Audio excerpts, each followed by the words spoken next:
Hello all, welcome to the channel. In today's video, we are going to see how to change the Outlook view back to normal. First, you need to open your Outlook. After opening the Outlook, it will look something like this.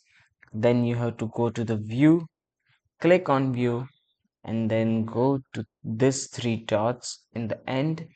Click on more options where you can see the option of customize. Click the customize. If you want to go that back to normal, then you have to just click on this reset all changes.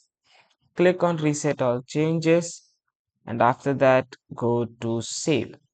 After clicking on save, it will be back to normal. But if you want to try something new, then you can always change with the view settings, and then you can customize it from here as of you like. I hope this video has helped you. If it does, then please like and share this video. Do not forget to subscribe to our channel. Thanks for watching.